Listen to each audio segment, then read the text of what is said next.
بسم الله الرحمن الرحیم بینەران و بیسەرانی پەیام سەلام و ڕەحمەت و میهرەبانی خواتان لەسەر بێ ئەم کاتە و گشتکاتێکتان شاد و بەختەوەر.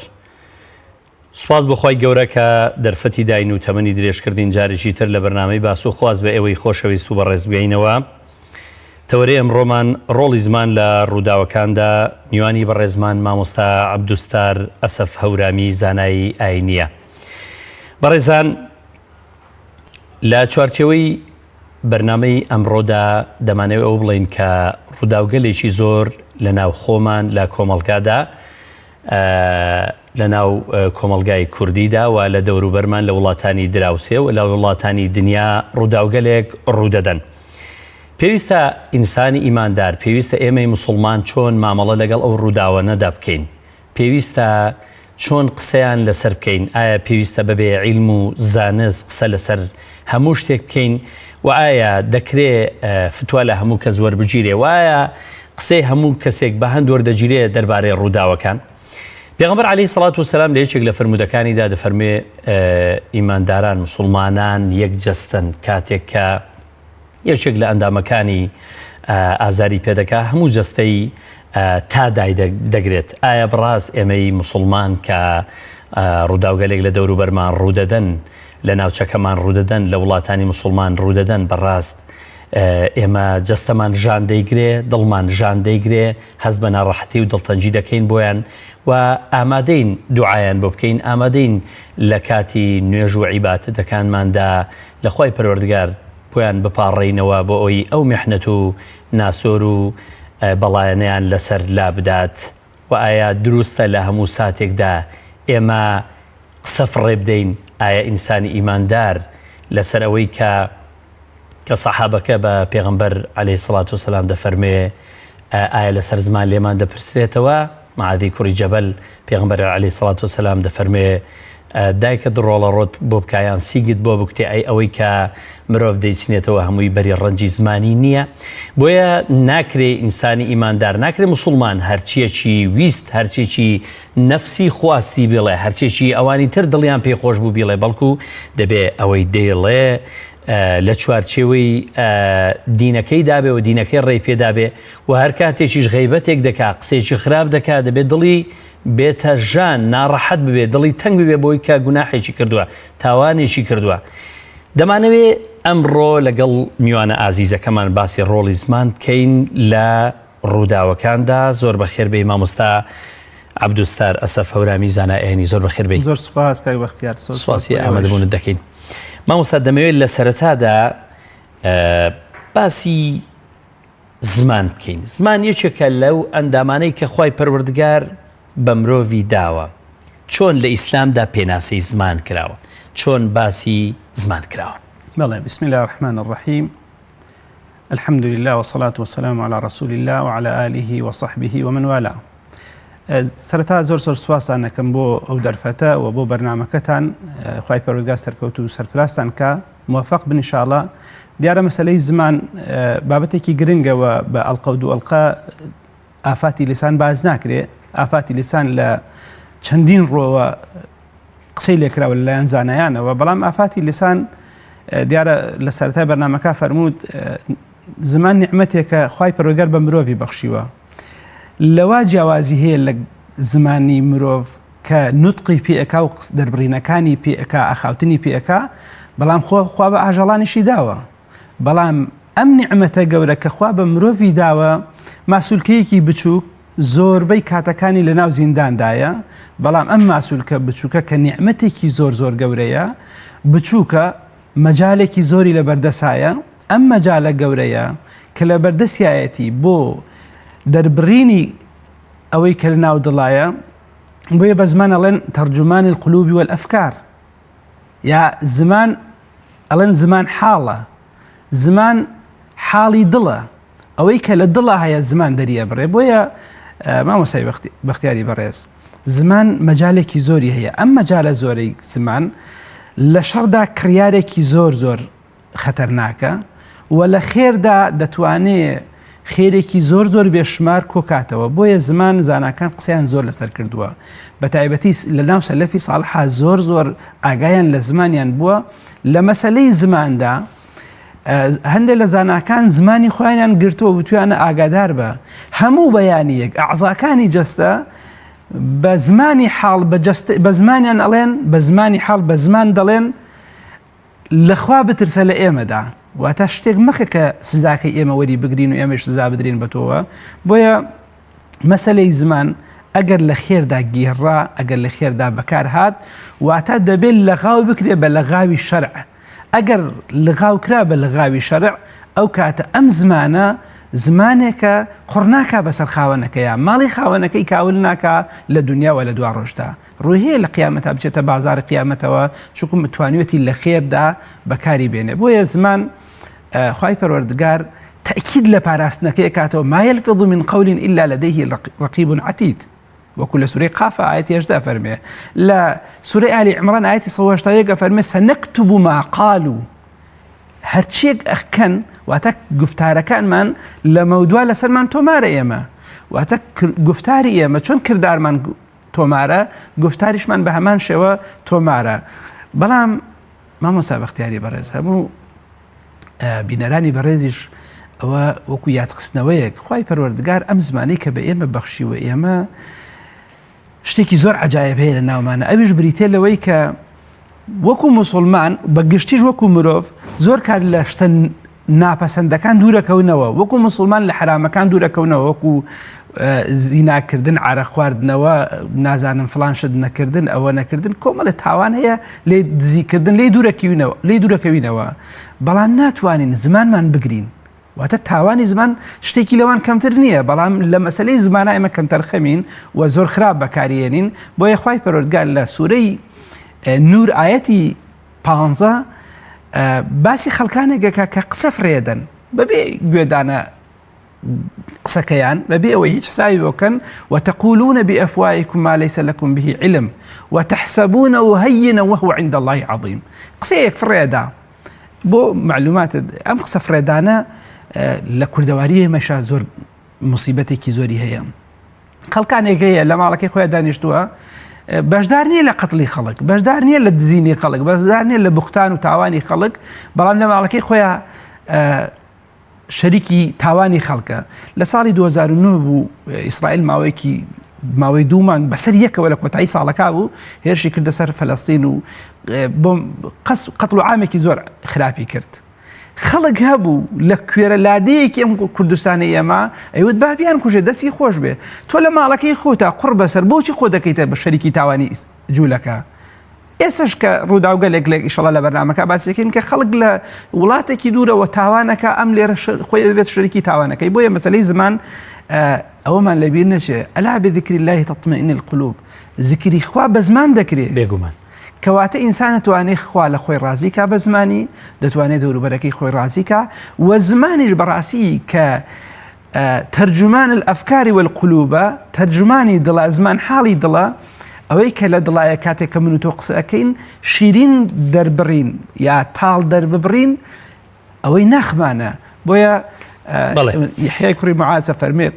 لەبیر نەچێ یحیای کوڕی معازە فەرمێ زمان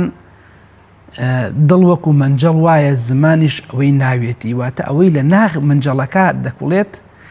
یاخوتایە کوبووەتەوە زمان دەربڕەکەیەتی بەڵێ دەشێت جاری وایە مرۆڤ قسێک فڕێدا قسێک لە دەمی دێتە دەرەوە ئەوە پێچێن قسێ لە ناو دڵی داما بێتەوە بۆیە زمانیشی دێتە گۆ و قسەکە دەردەبڕێ خوای پەروەردگار باسی منافقین و کافران دەکا فەرمێ ئەوەی لە ناخیان هەیە گەورەترە کاتێک کە ئەمێ شتێکت ئاماژە بە شتێک بکەم کە بابەتێکم خوێندەوە باسی ئەلوەلا وەلبەڕا بوو ئەڵێ هەندێک جار لە کوردستانی خۆمانە بەتایبەتی ئەوانەی کە دروشمی عەلمانیەت و سیکۆلاریان هەڵگرتووە بانگەشە بۆ ئەوکەن کە ئێمە وەلامان بۆ نەحەزانی ئیسلام نییە بۆ ئەهلی کوفر نییە بۆ دژمنانی ئیسلام وەلامان نیە هیچ خۆشەویستیەک و نوسڕەتێک و خۆشەویستی و لە سەفیانە نین کە پێناسەی وەلا بکەی بریتێ لە سەفیان نابی کارەکانیان بە چاک بزانی یاخود سەریان خەی لەمانە هیچ ئەوەیەکمانی هیچ وەلایەکمان نییە بۆیان بەڵام هەر کاتێک بەرکەوتنێک ڕوئەدا لە نێوان موسڵمانان و ناموسڵمانان ناخێرە موسڵمانانە یەکسەرەمان خۆیان پێ ناگیرێ ئەوەی لە ناخیانایە دەری ئەبڕن دەسەکەنە قسەی بریق و باق قسەی ساحرانە جا قسەی ساحر یەکێکی ڕاستەونەوەی نۆی درۆیە دەسێن کۆمەڵێ بەم قسانە ئەوەی لە ناخیانایە کەشفیەکەن ئاشکرایەکەن بۆیە ئەوەی کە خەڵک قسەکە هی ناکێتی ئێستا من قسەکەم هی ناخم قسەکەم قسەی دڵمەکەم تۆش هەمانشەوە قسەی دڵەکەی ئەو بینەرە بەڕێزش کە دانیشتووە کە قسەکار ئێستا لە بەرامبەر بەنامەکەی ما قسەکە ئەویش هی ناخی باسەکە بۆیە تعبیر لە ناخمانەکەین زۆر باشە مامۆستا هەڵم نەکرد بێ فرمودەیەکی قوسیمان هەیە خوای پەروەردگار ڕقی لە سێ شت دەبێتەوە قيل وقال وكثرة السؤال وإضاعة المال قيل وقال وكثرة السؤال بزمان كره أو وتي وتيان فلان كز وتي أو وايقوت أو وايقوت لو سيشتد دوانيان بإيش زمانه وكثرة السؤال زور برسيار كردني بأعماز ببنما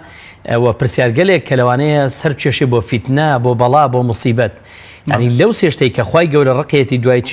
سيمينيشان بفي رداني ماله دووشتیان بە زمان دەکرێت ئەمە خۆی لە خۆیدا ئەوە نییە کە زمان یەکێکە لە هۆکارە هەرە گرنگەکان کە مرۆڤ بەرەو هەم ئاشتی و هەم خێر و هەم تەبایی و ئاشتی کۆمەڵایەتی بەرێ وە بە پێچەوانەکەشی ڕاستە مرۆڤ بەرەو شەڕ و فیتنە و ئاشوب و ناتەبایی کۆمەلگا بەرێ مامۆستا بەختیار ئەمە لە کۆمەلگای کوردەواریدا ئێستا گیرۆدەی زمانین ئەگەر زمانی شیرین بواە لە ڕاگەاندنەکانە زمانی شیرین وایە لە مەجلیس و کۆبوونەوەکانە لە ژوورە داخراوەکانە هەم زمانی شیرین وایە هەر کاتێک کە لە پاشملێژ زمانی شیرین بواە ئێمە نەدەگەشتین عقارە بۆیە زمان زۆر گرنگە بۆیە کاتێکە سێشت باسەکە دوانیان باسی زمانە و پاشان پێغەمبەری خوا صلی الله علیه وسلم ئەو پیاوەی پرسیاری کرد دلنی علی عمل يدخلني الجنة ئیشێکم پێ بڵێ پێغەمبەری خوا صلی الله علیه وسلم کە بەرەو بەهەشتم بەرێ فەرمووی ئەمسک لیسانك زمانە بگرە کابرا دیارە زۆر بە گرنگی نەزانی بۆیە پێغەمبەری خوا قسە تەکیدی لێ کردەوە بەڕستەی کە فەرمووی هل يكب الناس على في النار على يكب الناس على في النار على حصائد ألسنتهم تەماشاکە ئایا لە پێشا فەرمووی دایکە سنگ بۆ بکتێ ئایا زۆربەی خەڵکی دەخرێنە ناو دۆزەخەوە بەهۆی بەروبوومی زمانیان نییە زانەکەن لە شەرحی ئەم حەدیثا فەرمون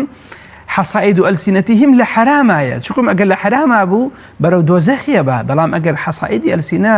لە چاکا بێ ئینسان زمانی لە چاکا بگێڕێ زۆرێک لەو زانایانە کە خەڵکان بەهۆی زمانیانەوە خەڵکانێک هیدایەتیان وەرگرتووە بەرهەمێکی باش وەرەگرنەوە لە قیامەتە ئینشاءالله. مامۆستا پێدوان نییە کە زۆرێک لە نەوەکان پەروەردە دەبن یان بەشێک لە نەوەکان کە پەروەردە دەبن پەروەردەیەکی خراپ باردێن پێدوانی ئەوە بەرهەمی ڕەنجی ئەو زمانەیە کە پەروەردەکارەکانیان کە دایک و باوچیان کە لە ناوەندەکانی خوێندندا کە زمانێکی خراپ باری هێنابن ینی زمان ڕۆڵێکی ئەکتیڤ و کاریگەری نییە لەوەی کە نەوەی باش بەرهەم بێنێ وە بە پێچەوانەکەشینەوەی خراپ و خراپ بۆ کۆمەلگا بەرهەم بێنێ. ئێمە لە زۆربەی سلک و بوارەکانە فەشەلمان هەیە فەشەلیمان پێوە دیارە و فەشەلیشمانە ناوە لە ڕاستیە لە دەوڵەتداریمانەوە تا بابەتی پەروەردە بابەتێکی گرنگە. یەکێک لەو بابەتە گرنگانەی کە لە پەروەردا دەبێت تەکیدی لێ بکرێتەوە پەروەردەکار مڕەبی دەبێت کەسی تایبەت بێ نابێ مڕەبی کەسێک بێ فەشەلی هێنابێ لە ژیانە بیکەیتە مڕەبی مناڵان بۆیە بەشی پەروەردە مزگەوت یا بەشی پەروەردە و زانکۆ و هەمووانە ئەوانەی کە مڕەبین دەبێت باشترین زمان و زمان شیرینترین خەڵکانێک بن بۆی ئەوانە پەروەردە دەبن وەکو ئەوان زمان شیرین بن ئەگەر بێت و مڕەبیەکە و پەروەردەکارەکە بۆ مناڵەکانمان یاخود مناڵەکانمان تەماشای چیەکەن تەماشای ڕاگەاندنەکەن تەماشای کوچە و کۆڵانەکانەکەن مناڵەکانی هاوڕێیان ئەگەر هەموو ئەمانە پێکەوە هاوکارێکی باش بن بۆ پەروەردەی مناڵەکان بە تەکید مناڵەکان لە جیلی ئایندا مناڵێکی تەواو دروست و گونجاو بۆ کۆمەلگا و ڕەحمەت بۆ کۆمەلگا پەرهەم دێ. مامۆستا دەڵێن ئەو فڵان کەس ماشەڵڵا گفت و لفتی ئەوەندە شیرینە ماشەڵڵا دەربڕینی ئەوەندە نەرم و حەلیم و پڕمیهر و سۆزە هەر حەز دەکەی قسەی لەگەڵ بکەی حەز دەکەی لە مەجلیسیا دانیشی حەز دەکەی یەک پارچە ڕێز و ئەدەب و احتیرامە ئەو مرۆڤە پێدوانی ئەمە دایک و باوچێک یا ما بڵێن لە قوتابخانەیەک پەروەردە بۆ کە یەک پارچە هەموو ئەم سیفەتە باشانە لەو دایک و باوکەدا هەبووە. ئەمانەی کە زمان شیرینن و خەڵک لە سەرەتای وەسفەکەیانە ماشەڵڵایان بۆ بەکاردێنن یا حەزەکەیان بۆ بەکاردێنن، ئەمانە لە یەک دوو احتیمال بەدەرنین، یا پەروەردەیەکی خێزانی زۆر ڕێک و پێک و دروستیان هەیە، یا لە شوێنێک ئۆرگانێک پەروەردە بوون مزگەوتە یاخود حجرە یاخود هەر شوێنێکی یە قوتابخانەکەیەتی شوێنێکی تەواو دروست و پەروەردەکارێکی باشیان هەیە. بۆیە ئەمانە یا ماڵەوەی پەروەردەکارێکی باشن، یا مامۆسایەکی باشیان هەیە، یا هاوڕێکی باشیانەیە کە بۆیە خەڵک حەزی لێتی هاوڕێیان بێ گوێ لە زمان شیرینەکەیان بگرێ و ڕەحمەتیان بۆ بنێرێ. بۆیە ئەمانە گرنگە خێزانەکان و لە خێزانەکان گەورەتر گرنگە پەروەردەکارێکی باش بن بۆی جیلێکی باش پەرهەم بێت. پێدوانی مامۆستا ئەو خێزانانەی کە خێزانی هێمنن، خێزانی ئارامن، خێزانی بێوەین، خێزانێکن کە هەم بۆ خۆیان و هەم بۆ دەر و دراوسێ و کەس و کارەکە دەوروبەریان و هەم بۆ مجتەمع و کۆمەڵگاش کەسی بێوەی و بێگرفتن، ئەوانە لەسەر زمانێکی پاک، لەسەر دەربڕێنێکی جوان، لەسەر قسەیەکی نەرمونیان، لە شێوازێکی پڕ لە حکمت و سۆز و میهرەبانی پەروەردەکراون. سەرەتای بەرنامەکە ئاماژەم بە شتێک کرد کە زمان حاڵی دڵە. ئەگەر پەروەردەی باش بوو هەرچە دەربڕینێکی هەیە دەربڕینێکی باشە، واتە ناخی باش پەروەردەکراوە بۆیە زمانیشی باش ئەڵێ و باش تەصدیقەکە شتی باش بە زاریایەت. بۆیە ئەمانە کە لە خێزانێکی باش پەروەردە ئەکرێن بە دڵنیاییەوە کۆمەڵگا لیان سوودمەند دەبێ، چکم لە پەروەردەکەیانە پەروەردەیەکی سەرکەوتوو بوون. وەبزانم مەفهومەکەم گەیاند لەسەر ئەوەی کە زمان حاڵی دڵە پەروەردەکارەکە بۆ دڵی کاریگەری هەیە، بۆیە زمان ڕنگدانەوەیە. زۆر باشە. ئەو خێزانانەی تۆکمن بەیەکەوە دەمێنەوە، زۆر معنی بەیەکەوە چوونەتە ناویەکەوە ئینسیجامیان هەیە، وابەستەی یەکترن. پێدوانیە کە هەمیشە یەکێک لە هۆکارە سەرچیەکانیان ئەو دەربڕینە جوانەیە کە لە نێوان ژن و پیاودا هەیە و ئەو خێزانانشی کە بە پێچوانەوە لێک جیا دەبنەوە. دیسان ئەمە هۆکارەکەی بۆ ڕقێتی زمان و بۆ ئەوەی کە محبەت و سۆز لەگەڵ دەربڕینەکەیان نییە. پێدوانێ دیسانەمە زمان کاریگەریشی دوولانەی هەیە، ئەنی بەو لانەیەدا دەبێتە هێمای تەبایی و خۆشگوزەرانی و بەیەکەوە بوون، بەو لانەی تریشدا کە ڕق و خراپ بەکاری بێنی دەبێتە مای تەفرەقە و لێک جیابوونەوە و لە یەکتردا بڕان. بەڵێ ئەرزم کردی کە چۆن زمان بۆ پەیوەندی لەگەڵ خوا دوولایەنەیە، یا لایەنێکی باش بەکارێنێ دەگا بەخوای پەروەردگاری خۆی، یا لایەنێکی خراپ بەکاردێنێ و سەرنجامێکی خراپەیە. ئەمە بۆ شتێک کە پەیوەندی بە ئاینەوە هەیە، پەیوەندی بە دواڕۆشتەوەیە. بۆ پەیوەندی ئەمڕۆ واتە ناو خێزانەکان هەرچیە خێزانێکی بەختەوەر و ئینسیجام و وابەستە و تۆکمە و پڕ لە میهر و خۆشەویستی بە زمان دروستەکرێ، کەمێکی بەکردەوە دروستەکرێ. بە تایبەتی ئافرەت لە ماڵەوە ئەوەندەی حەزی لێ بە گوێ ببیسێ بە چاو کەمتر حەزی لێتی شتەکانی تۆ ببینێ. بۆیە ئەو ماڵانەی کە بەختەوەری و سەعادەتیان تایە زۆرتر زمان کاریگەری زیاتری هەیە. لە بەنمونەوەی کە پیاوێک بە ئافرەتەکەی بڵێ خۆشم دەوی، یان پیاوێک بە ئافرەتەکەی بڵێ بەڕاستی کە ماڵەکە تۆیتیانی هەستەکەم ئاشی ئاو لێ بڕاوە، هەستەکەم بیابان و چۆڵەوانی. هەمومان بمانتوانێت ئەو دەربڕینانەمان بووایە لەدایانێکی گەورە نییە بەتاکید لە دەیان دیاری باشتر بوو. ئەنێ ئەمە دەیان دیاری بهێنینەوە بە قندازی ئەوە گرنگ نییە کە بڵێ ئەم ماڵە بەبێتەوە وێرانەیە، بڵێ خۆشمەوێت. تا زمان زۆر کاریگەری هەیە لە جەستە. ئەی پێچوانەکەشی پیا و ڕۆژانە بەرێککەوتنی زۆرە لەگەڵ کۆمەڵگە، زۆر بەرێک دەکەوێت کۆمەڵی ڕوودا و کۆمەڵی خەڵک لە ماڵەوە لە فەرمانگە لە کۆڵان لە هەموو شوێنێک بەرەکەوتنی زۆرە. ئەگەر بچێتەوە ماڵە و خێزانەکەی بڵێ یاخوا بە خێر بێەوە، نەک بڵێ وڵی ئەومان نەماوە ئەومان نەماوە مناڵەکە ماوەی کرد ئەم لەویدا و ئەو لەویدا، هەر بڵێ یاخوا بە خێر بێەوە کە تۆ هاتیەوە ئیتر هەموو شتێک ئارام، هەموو شتێک باشە. هەر ئەمە بۆ خۆی سیحر ناکە. زۆر باش بۆ پرسیارەکەت کرد بە دوو جەمسەریت باتەنها قسەکەمان لەسەر بێ قسەکەشمان لەسەر ئافرەتان بێ. چۆن ئافرەت تا ئێوارە ئیشەکە لە ماڵەوە ماندووە ناڕەحەتە پێویستی بە ناز و خۆشەویستی هەیە، بە هەمان شێوە پیاویش تا ئێوارەدا ڕەحەت دەبێت لە فەرمانگەکەی لە کرێکاریەکەی لە دوکانەکەی لە بازرگانیەکەی پێویستی بە محەبەت و خۆشەویستیەکەی بۆی ئافرەتی عاقڵ و ژیرەوەیە کە هاتەوە پێشوازێکی لێکا بە پێک پەرداخا و ڕستەیەکی جوان بەکاربێنێ بە دڵنیاییەوە پیاوەکە ماندووبوونەکەی نامێنێ. یعنی پیاو هەرچی بکە ئەگەر خێزانەکەی بە محەبەتەوە پێشوازی لێ کرد وا دەزانێت ئیتر هیچ شتێک ڕووی نەداوە، هەموو شتەکانی لەبیر دەچێتەوە. زۆر باشە مامۆستا قسێکی عەرەبی جوانێ دەڵێ کەرامەت الئینسان فی حیفظ اللسان، ینی شکۆی ئینسان بە پاراستنی زمانیەوەیەتی. بۆچی مرۆڤ بەردەوام حەزی لێیە زمانی نەپارێزێ، حەزی لێیە زمانی لە شتێکدا بەکاربێنێ کە بەڕاستیش دەزانێ خراپە. بۆ نمونە غیبەتکردن یەکێکە لەو شتانەی کە زۆر خراپە، وەکۆوێ گۆشتی مردوو بخۆی وانە. بەڵام بۆچی کە من ئێستا سوور دەزانم، ڕێک لەبەر چاومە دەزانم غیبەت سزایەکی گەورەی هەیە، دەبێتەوەی حەقی خەڵک پێوێتە لای من، لەوانەیە سومعی خەڵک لە کەدار ببێ. بەڵام بۆچی حەزم لێیە باسی خەڵک بکەم، غیبەتی خەڵک بکەم، بڵێم فڵان وای کرد، بڵێم فڵان وای کرد. یان بۆ لە کۆ لە مەجلیسەکان من نازانین دانیشین ئەگەر غیبەتی خەڵک نەکەین، غیبەتی یەکتر نەکەین، تۆزێ بۆ نازانین. یعنی حەدەسێک شتێک باس بکەین، ینی بیکەینە زەخیرەی دانیشتنەکەمان غیبەت نەبێ. بەڵێ عەرزم کردی کە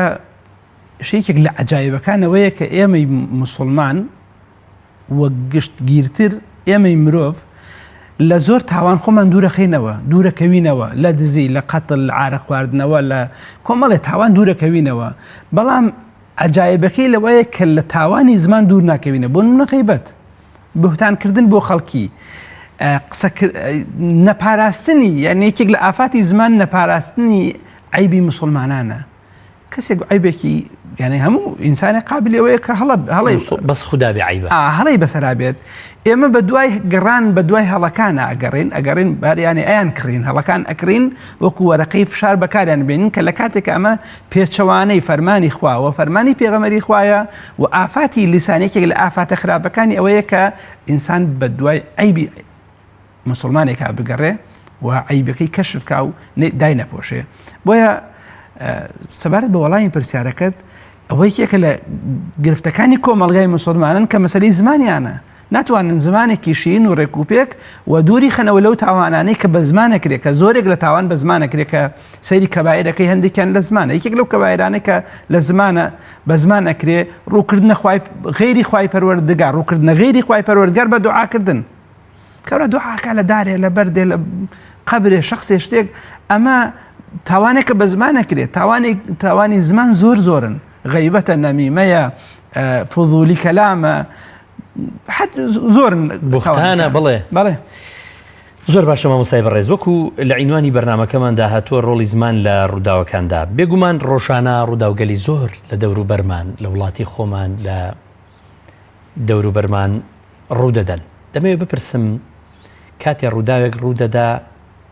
بەڕاستی ئێمە مساعیدین بەوەی کە کۆمەڵە تەحلیلی خراپی بۆ بکەین، زیادی پێوە بنین، عیلمان لەسەری نییە، نازانین، کۆبوونەوەیەک بووە و نازانین چی تێدا باس کراوە، 1001 تەحلیلی خراپی بۆ دەکەین، 1001 ئەگەر و مەگەر و نەگەری خراپی بە دوادا دێنین. بۆچی ئێمە زمانمان بەو شێوەیە لە بەرامبەر حەدەس و ڕووداوەکاندا دەجوڵێنین لە کاتێکدا زانیاریشمان لەسەری نییە؟ بەڵێ یەکێک لە ئافاتی لیسان بریتیە الکەلام فیما لا یعنی، ئینسان قسەیە بکات لە شتێکە کە پەیوەندی بەوە نییە. ئەم پەیوەندی بە ئەوە نییە، من حسن الإسلام المرئي تركه ما لا يعني، تركه ما لا يعنيه. بەڵێ یەکێک لە ئافاتی لیسان بریتیە لە قسەکردن لە شتێک کە پەیوەندی بە تۆوە نییە، یاخود قسەکردن لە شتێک بۆی هەردوو خاڵەکە ئەو دوو ئافاتەکە تێکەڵکەم، قسەکردن لە شتێک بە بێعلم، قسەکردن لە شتێک کە پەیوەندی بە تۆوە نییە، هەم ئافاتی لیسانە. بە تایبەتی ئەمڕۆ لە ناو کۆمەلگادا زۆرە بینی خێزانێک بۆ خۆیان دەژین، کەسێک ئەچێت تەداخل لە ژیانیانەکە، وردە بەرەو جیابوونەوەدا. یەکێ لە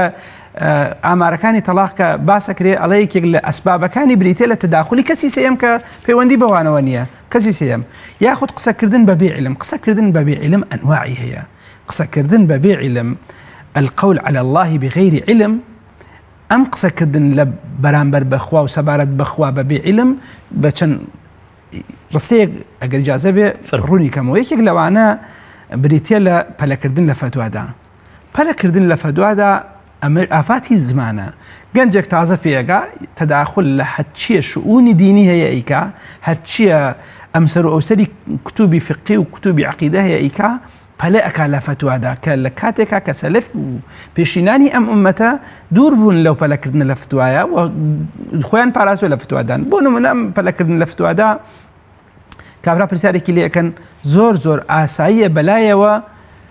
یەکسەر وەڵامێک بداتەوە ئەگەر هەڵەش بێ یا گومانی هەبێ لە هەڵەکەی، کە لە کاتێکە لا ئەدری نصف العلم وەکو زاناکانە فەرمون ئەمە قسەکردنە سەبارەت بەخوای پەروەردگار بە بێعیلم. ڕخنەگرتن ئەمڕۆ لە کۆمەڵگای کوردەواریدا پەیدا بووە خەڵکانێک ڕخنەگرتن لە نسخوسی قورئان و نسخوسی حەدیث بە عەقڵ بەپێی عەقڵی خۆی لێکدانەوەی بووە کە ئەمە پێچەوانەی هەموو ڕێساکانی شارەزابوونە لە نسوسی شەرعی، قسەکردن لەسەر نسوس بە عەقڵ، قسەکردن لەسەر دین بە هەوا و ئارەزوو، قسەکردن لەسەر حەدیثی پێغەمبەری خوا صلی الله علیه وسلم بەبێ ئەوەی بزانێ صحیحە یا ضعیفە قسەی لەسەرەکە ئەمانە کۆمەڵی ئافاتن، ئافاتی قسەکردن لەسەر خوای پەروەردگار بەبێ علم. ئەم ئافاتانە کۆمەڵگای کوردەواری بێبەش نیتیایانە، بە تایبەتی لە مەسەلەی قسەکردن لەسەر فتوادانی پێشوەختە پرسیارێک کرابوو بەڕێزێکە ئێمە ئێستا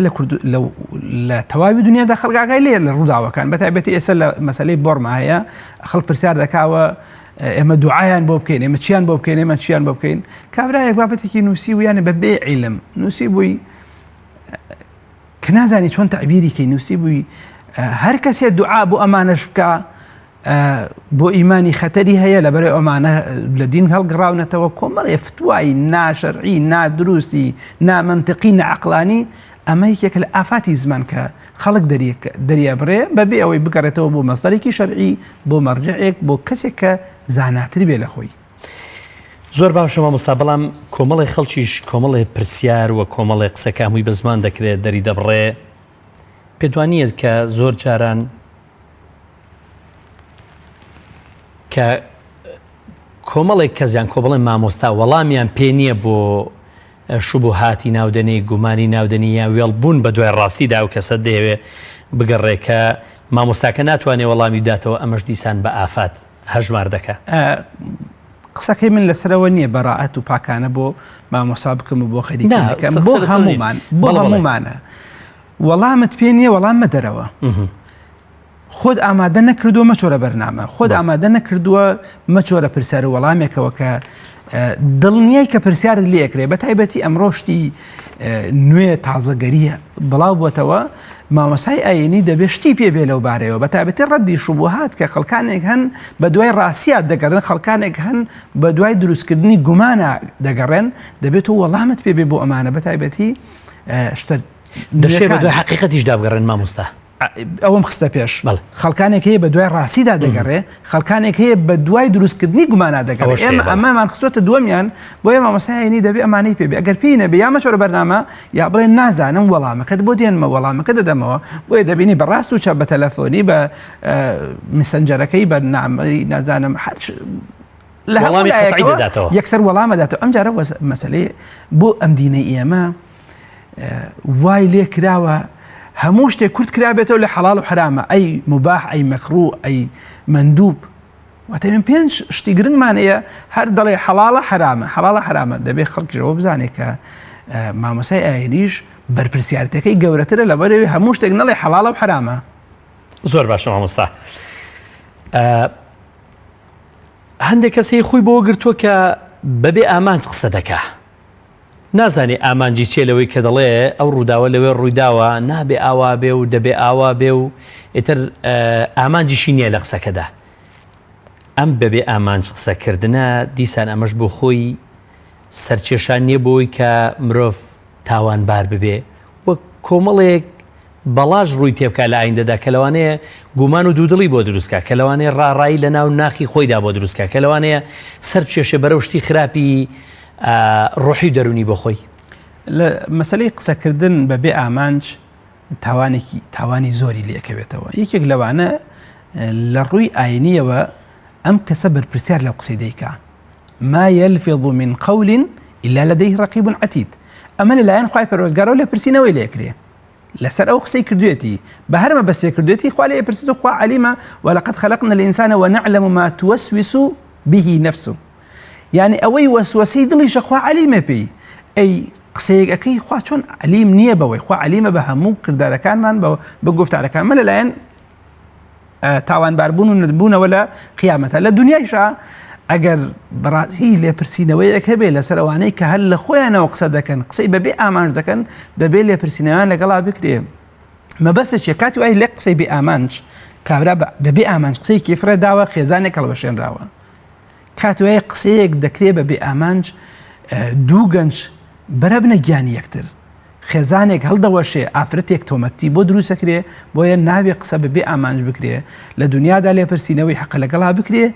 نابێ ئامۆژگاری بکرێ هەر ئەوەندە ئامۆژگاری بکرێ کە تشتی وامەڵێ و لە ڕووی قیامەتیشەوە ئینسان لێپرسینەوەی لەسەرەکرێ مامۆستاوە تەقییدکردنی هەندێک جار بەوەی کە لە ژێر ناوی ئافاتی زمان یان لەسەوەی کە بەڵایە نابێ هەموو شتێک بگوترێ تەقییدکردنی حڕیەتی شخصیش ناگەێنێ کە تۆ لێ بگریەوە کە زۆر بە حەزەرەوە لە هەموو شتێک قسە بکە نا بە پێچەوانەوە ئەمە بەڕاستی ئەمە مافدانە ئەمە مافدانە بە تاکەکان کاتێک کە ئێمە دەڵێن با خەڵک ئێمەڵێن با خەڵک لە خۆیەوە قسە نەکە لە خۆیەوە قسە نەکردن لەگەڵ قسە نەکردن جیاوازە من دەڵێم با لە خۆیەوە قسە فڕێنەدا بە بێمانە قسە فڕێندا تەداخل لە شؤونی غیری خۆیان نەکا کە پەیوەندی بەوە نییە و تەداخل لە شتێکیشان نەکا کە لە ڕاستیە ئێمە بە دینەوە جوانین و دینی ئیسلام دینێکە ئازادی خەڵکی پاراستووە و ناموسی خەڵک دەپارێزی خەڵ لە خۆی و قسە فڕەدا کێڵێ ناموسی خەڵەکە دار ناکە بۆیە ئەبەدەن پێچەوانی ئەو فەرمایشتەی جەنابەتەکە ئەمە ئازادی کۆت و بەندکردنی ئازادی خەڵک نییە کە خەڵق بخۆی قسەکە ئەسڵن تۆ ئەوەندە ئازادی کە سنووری من نەبەزێنی من ئەوەندە ئازادم کە تا دەگەمە سەر سنووری تۆم بەزان ئازادی چی ئەسڵن ئازادی نیە بەڵکو ئەوە ستەم و نادادیە هەندێک کەس کە مامۆستای ئاینیە پیاوی سیاسیە پیاوی بازرگانیان شتێک کە دێ قسە دەکا بەڕاست و چەبا قسە فڕێدەدا کۆمەڵی خەڵک کاریگەر دەبنیان دەکەونە ژێر کاریگەری قسەی ئەم کەساتیەوە کە پیان وایە ئەو قسەی باش و ڕێک و پێک و لە جێ و بەجێ دەکا ئەگەر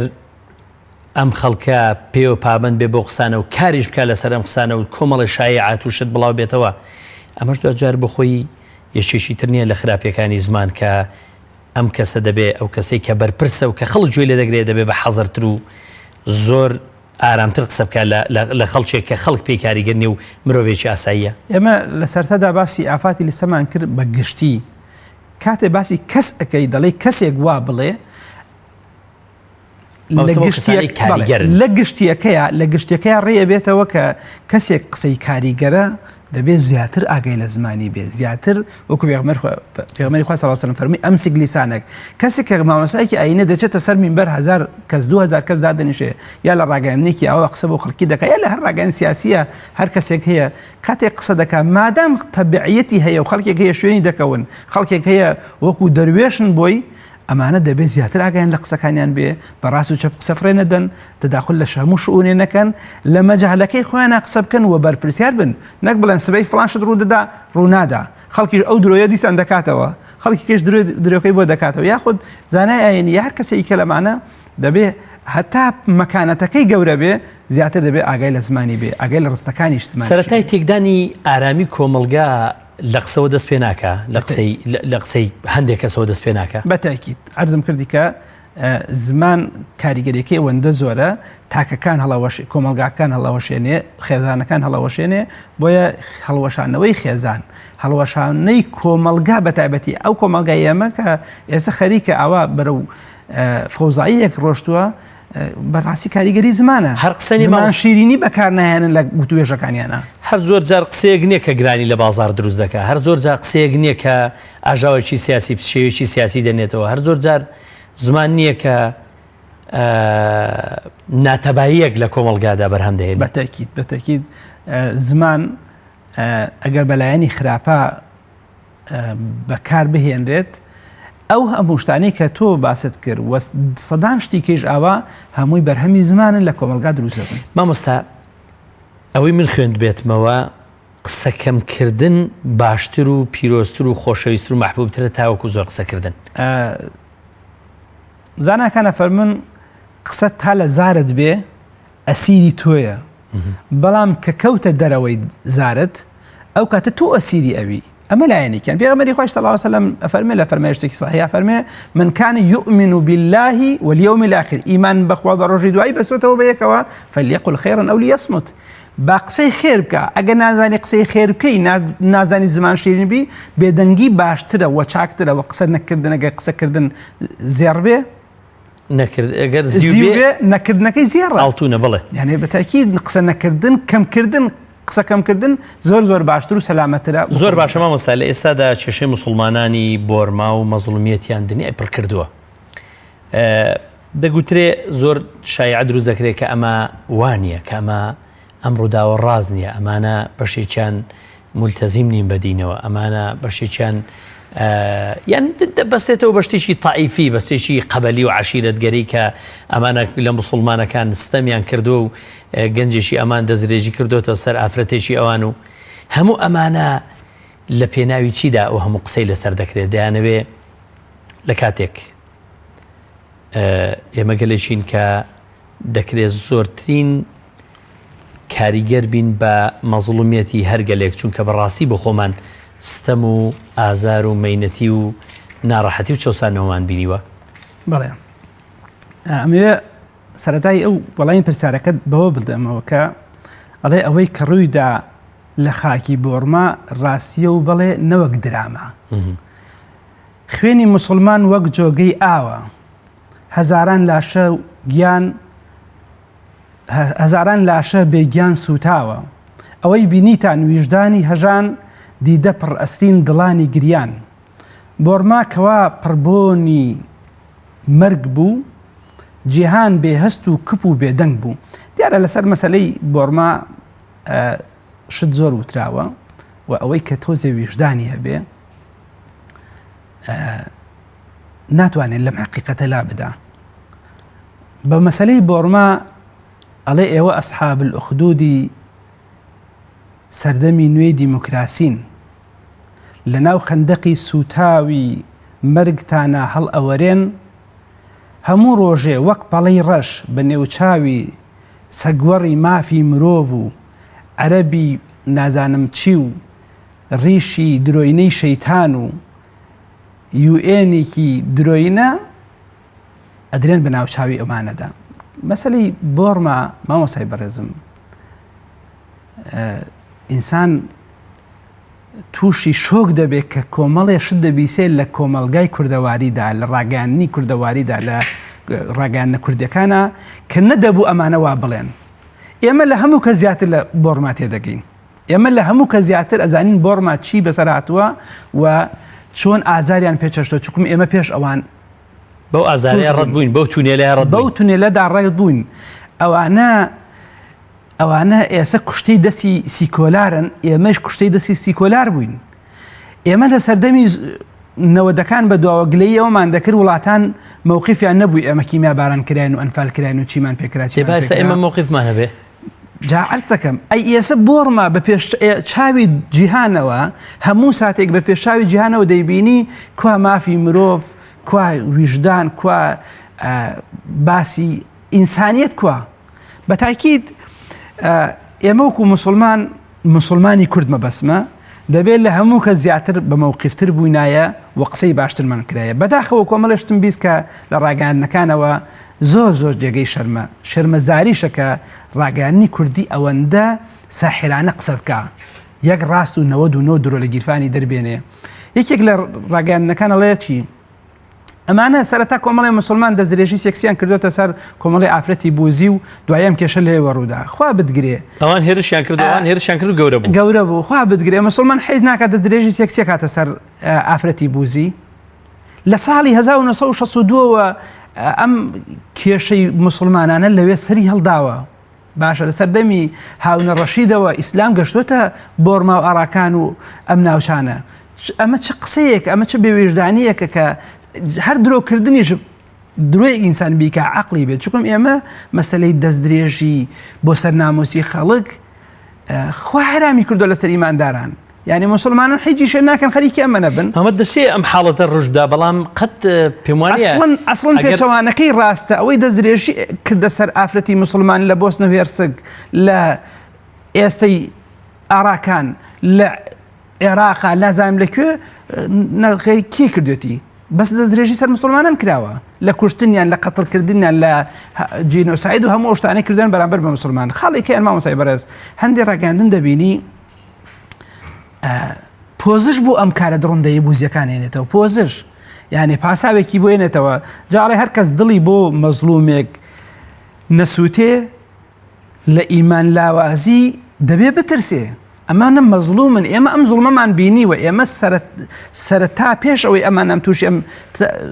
زوڵمە گەورەیە ببن و ئاوا ستەمیان لێ بکری ئێمە ستەممان لێکرا بۆیە ئێمە چاکتر لە حاڵی ئەمانە تێگەین یەکێک لە ڕاگەیاندنەکان کە زۆر بە شانازیوە ئەوە بۆڕمە هەڵمەتی پاکردنەوەی دەست پێ کردەوە بۆ نەهێشتنی تیرۆر لە وڵاتەکەیە بۆی ڕێکدا نەکوترێ یعنی ئەمە هەرانیان نەبی خۆن ئەمە ئەو پەڕی گەوجاندنە لە پێشا بۆ خۆی پاشان بۆ بیناچیشیتیانە پاشان بۆ گەوجاندنە بۆ خۆی پاشان بۆ میلەتەکەی کە لە ڕاستیا ئەمە ئەو پەڕی نادادیە کە بڵێ هەڵمەتی کردووە ئێستش مسلمان مناڵ لە پێشاوی دایکی پارچە پارچە کرێ سەریە بڕێ فرێدرێتە کۆشی لە پێشاوی دایکی ئەسحاب الأخدودێکی نوێ ئەخرێنە ناو چاڵەوە ئەسووتێنرێن ئەوەی کە خەڵکی سەوە شیارش دەبینێ ئەم هەموو درۆکردنە هێشتا ئەمانە قەناعەتیان وایە ئەڵێ ئەوەندە درۆ بکە ئەوەندە درۆ بکە تا باوەڕت پێکەن ئێستش ئەڵێ ئەمانە تیرۆرن بوزیەکان تیرۆر نین کە ئەو هەموو خەڵکە دەکوژن ئەو خەڵکە دەبڕن ئەمە هێشتەی کە عەرزی جەنابەت کەم یەکێکی دیکە لە قسە نابەجێکان دەڵێ ئەمە شەڕی مسلمانان و بوزیەکان نییە ئەمە شەڕی نێوان دوو هۆزە جا ئینسان هەر درۆیش بکە درۆی بکە ئابم شێوازە شەڕی نێوان دوو هۆز کەی ئاوایە کەی ئاوا ڕوو ئەدا کەی قەتڵ و عامی ئاوای لێ بووتەوە بە درێژایی مێژوو کەشتی وا بووتەوە بۆیە ئەمانە ئەمەوێ بە یەک ڕستەی کورد وەڵامێکیان بدەمەوە ئەوانش وەڵامەکەی ئەوەیە ئەمانە حقیقەتی ناخیان باسەکەن وما تخفي في صدورهم أكبر ئەمە لە ناخیانەیە لەوە گەورەترە بەڵام ئەمە شتی ناخیانە باسیەکەن بۆیە دوای ئەم هەموو قەتڵ و عامە هێشتا بەڵ مسلمانان ئەڵێن تیرۆر ئەوانە تیرۆریستن لە کاتێکا کە دەبینی بە پێشاوی مناڵ ئەمڕۆ ڤیدیۆیەکی بینی مناڵێک لە ناو قوڕا جەماوە خەو زۆری بۆیە ناوە خەوە نوچکە دەیگرێ خەریکە دەکەوێتەوە قوڕەکە و سەری بەرزەکاتەوە بخنکێ ئەمە چ ویژدانێکە مناڵ بە پێشاوی دایکەوە پارچە پارچە بکرێ زۆر باشە مامۆستا هەندێک دەڵێن بۆچی گردبوونەوە و داکۆشی لە مافی کوردانی پارچەکانی تر و ئازارەکانیان ناکرێ بەڵام واقع یعنی ئەوەی کە من ئاگادار بم ینی مامۆستایان بەرامبەر هەموو ڕووداوەکانی پارچەکانی ترەوە بەرامبەر هەموو تەقینەوە بەرامبەر هەموو حاڵەتێکی ناخۆش کە ڕوویداوە گردبوونەوەیان هەبووە ناڕزایان هەبوو بەیاننامەیان هەبوو پارتە ئیسلامەکانیش لە بۆنەکاندا لەم حاڵەتانەدا لە کاتی ڕووداوەکاندا نیگەرانیان دەربڕیوە پێیان وایە موسڵمانان و مامۆستایان و زانایانی ئاینی و پارتە ئیسلامیەکان زۆرتر دەنگ هەڵدەبڕن بەرامبەر ئەوەی کە زوڵ مستەمەکە لە بۆرما هەیە بەڵامبەر کە سوکارەکەی خۆیان بەرامبەر هاوزمانەکانیان کە کوردن ئەو هاوسۆزیان نییە ئەمە تا چەند ینی دروستە منطقی واقعی و ئەمە شتێکی زۆر نامەنتقیەوە زۆر ناڕاستە ئێمە لەسەر قوت و بژێوی ئەم میلەتەی خۆمان چوینە سەر جادەکان مانگرتنمان کرد لەسەر پارچەکانی دیکەی کوردستان با کۆڵبەر نەکوژێ با شەڕی براکوژی نەکرێ با فڵانشت نەکرێ لەسەر هەموو شتێک مووقفمان هەیە و مانگرتن و کۆبوونەوە بۆ ئاوارەکانی هەموو شتێکمان کردووە ئێمە بووین بۆ ئاوارەکانی خۆر ئاوا لە مزگەوتەکانە جارماندا پارەکۆکرێتەوە ئێمە بووین حد جارماندا بۆ نەخۆشی تالاسیما و نەخۆشخانەکانی چی پارەکۆکەنەوە ئەوان بردیان یعنی ئەمانە بێویژدانی نەبێ وەکو نامەنتیقی نەبێ ئێمەی زانای ئاینی لە چین و توێژەکان ئەگەر لە پێشدەبی لە دواوە نەبووین باسی بۆ هەموو مەوەقفێک ئەوەمان کردو بەڵام ئێمە شتێکمان لەبیر شتێک هەیە لەبیرمان نەچێ هەموو کەس دەبێ بیزانێ بە ڕوون و ڕەوانی مسلمان برامانە لە هەر شوێنێک بێ لە ئەمریکا بێ لە ئەوروپا بێ لە بۆرما بێ لە عێراق و فەلەستین بێ لە جنوبی عێراق بێ لە هەر پارچەی کوردستان بێ ئمە برامانە جگەل لەوەی کە ئێمە پارچەکانی کوردستان برای ژینیمان بن یا دینیمان بن ئەمان برای دینیمانن دیفاعیان لێ دەکەین دوعای خێریان بۆ دەکەین و شەرمیشمان لە کەس نەکردو بۆ پاراستن و دوعاکردن بۆ خەڵکی ئەوەمان پێکرابێ کردومانە بۆ خۆمان کردومانە لە پێشا و پاشان بۆ ئەوانیش بەڵام دەبێ دەسەڵاتی کوردی پێش ئێمە بەهاتایە داوای ئیدانەکردنی کاری وای بکردایە چکم ئێمە پێش ئەوان وامان لێکرا و دووریژ نیە ئەمە دووبارە بێتەوە لە ناوچەکەی ئێمە بۆ میلەتێکی دیکە پاشان پرسیارێ دەکرێت ئەوە لەوە کا بەشان و باڵی ئەم لە ئەولادا هەڵ بدەن ئەوان مووقیفیانەیە مووقیف شتێکە ناشارێتەوە ئەمڕۆ سەرانی عەرەب بێمەوقیفترین خەڵکن سەرانی عەرەب بێمەوقیفترین خەڵکن هەمویان بەقی ئافرەتێک ڕێزمان من بەسمەوە نییە کە ئافرەتێک غیرەتی نییە هەمویان بەقی ئافرەتێکیان لێ نەهات کە گەشتە بۆڕما ئێمە باسی مووقیفەکەین کوردێک مووقیفێک بنوێنێ شانازیە بۆ ئێمە و خەیری کورد غیرە کوردێکیش مووقیف بنوێنێ هەر شانازی ئێمە وەکو مسلمان شانازی بە مووقیفی باشەوەکەن هەر کەسێ بیکە بۆیە شتێکی نادروستە و نامەنتیقیە کە بڵێن مامۆسایینی بەپەرۆشە بۆ بۆڕما بەڵام بەپەرۆژ نیە بۆ پارچەکانی کوردستان ئێمە بپەرۆشین ئێمە وەکو مامۆسایینی دەستمان سوور نییە بە خوێنی هیچ کوردێکی دیکە و دەستمان سوور نییە بە خوێنی هیچ پارچەکردنی هیچ پارچەیەکی دیکەی کوردستان باشترین هاوسۆزی بۆ ئەو ڕووداوانە لەگەڵ دابوونی ئەو ڕووداوانە باشترین هاوسۆزی بۆیان چییە؟ باشترین هاوسۆزی ئەگەر هاوسۆزی دارایی هەبوو بگەێنرێ پێیان وەکو چۆن بۆ ئاوارەکانی سووریا کردمان بۆ ئاوارەکانی خواروی عێراق کردمان و ناوەڕاستی عێراق کردمان باشترین هاوسۆزی ئەوەی کێکە لە باشترینن ئەگەر نەکرا کەمترینی دوعای خێرە ئەم دوعای خێرەش بەبێ شەرت و مەرج نە چاوەڕێی کەس دەکەین ئیجازەمان بە و نە چاوەڕێی کەسیش دەکەین بەڵێمان بۆ بکایە گوڵەپی سەوزمان بۆ بکایە وەڵا بێت لە قونوتە دوعایان بۆ بکەین چونکم یەکێک نووسیبووی کەی مەرجی دوعا پرسە بە پاشا لە بۆ چوونیوە حاشا سەد حاشا چۆن دوعا و نزاش مەرجەکەی پرسە گردنێ وابێ گردینێ وابێ بۆی دانێ پرسە دینی ئێمە کەی وایە کە دوعایش بێ پرس بە دەسەڵات بکەین باشە خۆی گەورە نافەرمێ کە فەرمودەی پێغەمبەرە لە نێوان عەلەیهی سەڵات وسەلام لە نێوان خودای گەورە و مەزڵومە هیچ حجاب نییە خۆیان ئەگەر مەزڵومیش بن تۆ بۆ مەزڵومیەتەکەیان ئەگەر دینداریش نەبن بەس بۆ مەزڵومیەتەکەیان کە زوڵمیان لێ دەکرێت ستەمیان لێ دەکرێت ماڵ و حاڵیان دەسووتێنرێ هەرچی ناموس و حورمەتیان دەکرێت دوعایان بۆ بکە ینی کارێکی خراپە من مژدەیەک لێرەوە بە مسلمانان بدەم زۆر پێی دڵخۆشم و پێی گەشببینم بەدڵ نیایەوە مسلمانانی بۆرما لەم ناڕەحەتی ڕزگاریانە بێ ئەوەی کە خەجاڵەتی بۆ وەگەڕێتەوە کە ئەو کەسەیە کە مووقیفی نیە لەم مەسەلا دوعای خێری بۆ نەکردوون فرمێسکێکی بۆ نەڕشتوون خەمێکی بۆ نەخواردوون بۆیە ئەو هەموو دەستە بەرزەکرێتەوە لە تەواوی دنیادا بە تایبەتی لە کوردستانە خەڵک دوعایان بۆکە دوعای زانایەک بێ یا دانایەک بێ یا مامە حاجێک بێ یا گەنجێکی پاک بێ یا ئامینی ئەو هەموو نوێژخوێنە بێ بەدڵنیایە خوای پەروەردگار دوعایەکی کشمان بێ قبوڵی ئەکا و ئەم ناڕەحەتیان لە کۆڵە کاتەوە ئەو ناڕەحەتیە لە سەریان لا ئەبا بەڵام خۆشبەختی بۆ کەسێک کە لە قیامەتە دینی ئیسلام دینی مووقیفە ئەبێ مووقیف هەبێ لە قیامەتە خوا لەسەر مووقیف لێ دەپرسێت و ئەم هەموو نادادگەریە دەبینی دەبێ مووقیفت هەبێ ئەگەر مووقیفت نەبێ خۆت ناوانە چی بۆی ئەوان ناڕەحەتەکان لە کۆڵ دەبێتەوە لە سەریان لا دەچێ بە ئیزنی خوای پەروەردگار بەڵام درەنگوزووی کەوتوەکەی ئینشاءالله بەم نزیکانە لە سەریان لا دەچێ و دڵخۆشی ژەبن بە خاکی خۆیان معقول نییە خەڵکێک لە سەردەمی هاونە ڕەشیدەوە لە خاک و نیشتیمانی خۆیانە ئێسەش ناسنامەی نەبێ ئێسەش مافی بەشداریکردنی لە هیچ شتێکان نەبێ ئەمە شتێک ڕوونکەمەوە گەر کات مابێ عەرە بەڵێ ئەلکەیل و بیمیکیالین بانێکە و دووخەوە یەکێک لە کوردستانە نووسی بوو یەکێک لە کاربەدەست و قەڵەم بەدەستێک نووسی بووی ئەم شەڕەی جاری عەسڵ نووسی بووی ئاینی بووزی دوورە لە تونندوتیژیەوە ئەخر کاکی کورد تۆ بۆچی بوویتەتە مەحامی بووزیەکان لە کاتێکە مایکل جیرسۆن کە پاسپۆرێکی ئاینی بوزیە لە زانکۆی کالیفۆرنیا ئەڵێ باسی لە راپۆرتێکە باسی دڕندەی بوزیەکان دەکا کابرا خۆی باسی دڕندەیەنەکە کوردەکەی ئێمە لێرەوە بۆتە محامی بۆ بوزیەکان کە بوزیەکان ئاینێکە دوورە لە تونند و تیژیەوە لە کاتێک ئەو هەموو شتە دەبینێ خۆ چاوت هەیە ببینە بزانە کێ تونند و تیژەکە ئەمە شتێک ڕوونکەمەوە یەکێک لە بابەتەکان نووسرا بوو لە بابەتێکە ئەم ڕووداوەی بۆرما پەیوەندی بە ئاینەوە نییە پەیوەندی بەوە هەیە وڵاتی بۆرمیەکان بۆرما لە ناوچەی ئاڕاکانە ئۆپۆزیسیۆن هەیە بەهۆی ئۆپۆزیسیۆن بوونەوە هێرش کاتە سەر ئەو ناوچەوە ئەو خەڵکە وا لێ دەکات ئەم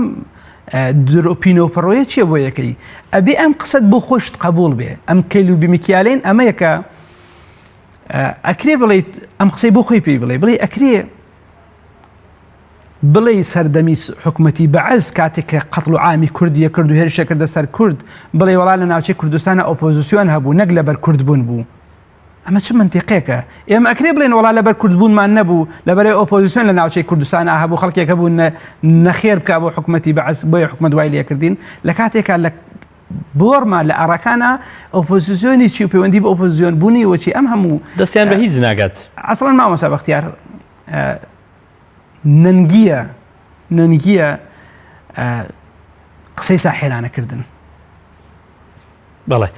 زۆر سپاس بۆ بەڕێز مامۆستا عەبدوستار ئەسەف هەورامی زانای ئاینی کە لە تەورەی ئەمڕۆی بەرنامەی باس و خواست ڕۆڵی زمان لە ڕووداوەکاندا میوانمان بووی زۆر سپاس دەکەین. زۆر سپاس بۆ ئێوەش دەستخۆشتان لێکەم سەرکەوتوو بن. بینەران و بیسەرانی عەزیز و خۆشەویست سپاس بۆ ئێوەش هەمیشە لە شادی و بەختەوەری و کامرانیدا بژین. خواتان لەگەڵ.